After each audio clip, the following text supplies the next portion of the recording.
Ground launch sequencer will hand off to Atlantis' onboard flight computers at T-minus 31 seconds.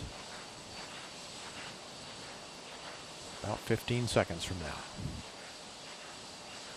Solid rocket booster flight data recorders are activated.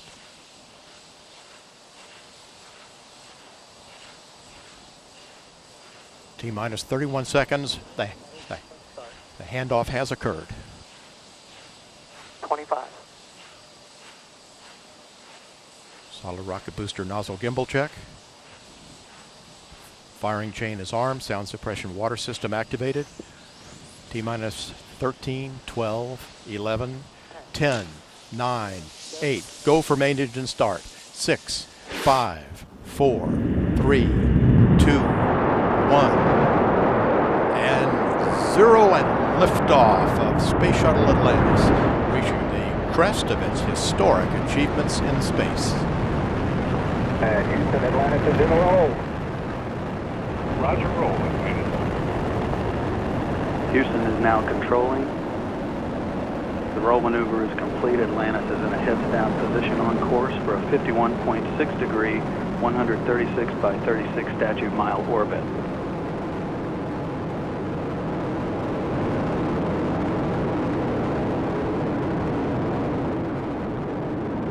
The three main engines on Atlantis have now been throttled down to 72% of rated thrust as the orbiter prepares to pass through the area of maximum dynamic pressure on the vehicle in the lower atmosphere.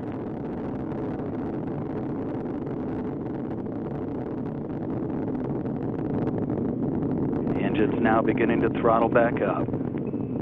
Atlantis, you are go at throttle up. Copy, go at throttle up.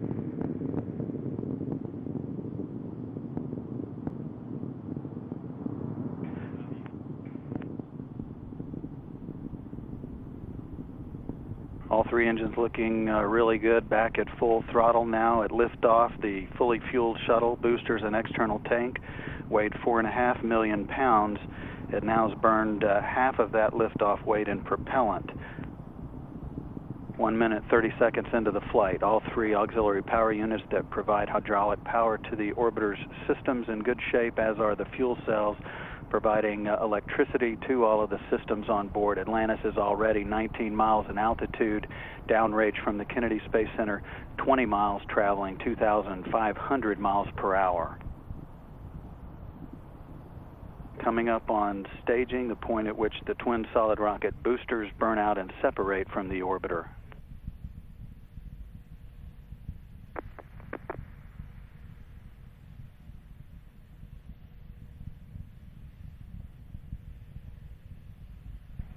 Booster separation confirmed. The onboard guidance system has done its job of settling out any of the dispersions that have been introduced at the booster separation. Atlantis' performance thus far is exactly as planned as Atlantis heads into orbit, flying heads down, wings level into a historic sunset on its 30-second mission. Atlantis, you are standing by for the guidance system to take over control of Atlantis and roll the vehicle to a heads-up position. This roll to heads-up allows for... Atlantis, you are pressed to MECO and single-engine Zaragoza 104. Copy, press to MECO, single engine Zaragoza 104. Atlantis can reach a safe orbit on 2 engines now. Lucky dog.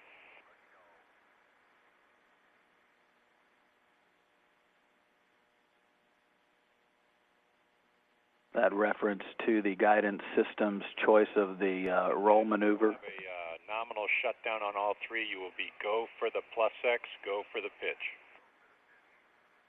Atlantis copies, nominal shutdown, go for the plus X, go for the pitch. Good readback.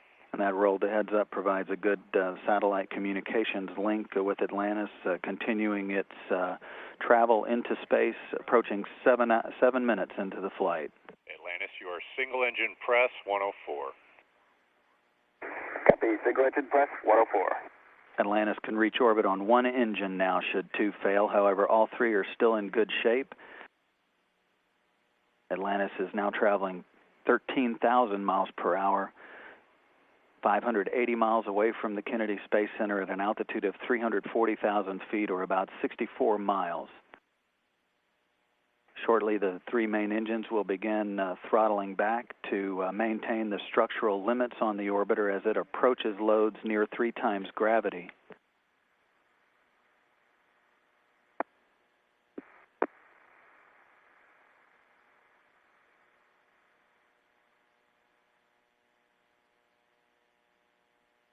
All quiet here in Mission Control, with all systems in great shape. Atlantis is traveling 15,500 miles per hour, approaching 8 minutes into the flight, downrange 740 miles at an altitude of 64 miles, 337,000 feet.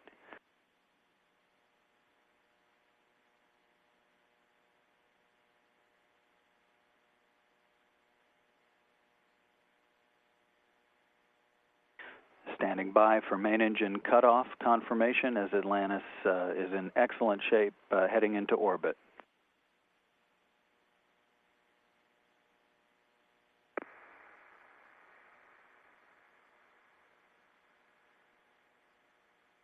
Main engine cutoff confirmed, standing by for separation from the external fuel tank.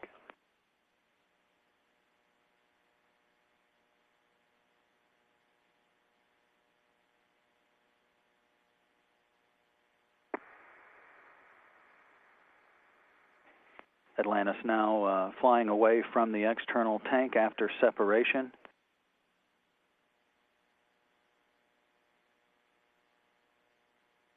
Plus X burn maneuver being performed by Commander Ken Ham.